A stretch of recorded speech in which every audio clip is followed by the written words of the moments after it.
Het jy al koers verloor in die lewe?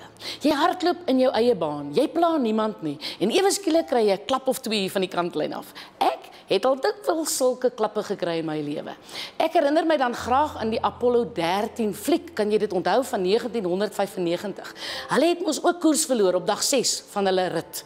En toe moes hulle 'n koersaanpassing maak. Die geheim was dat hulle 'n fokuspunt moes kry en dat Jim Lovell moes gefokus bly, anders het hulle die aarde gemis.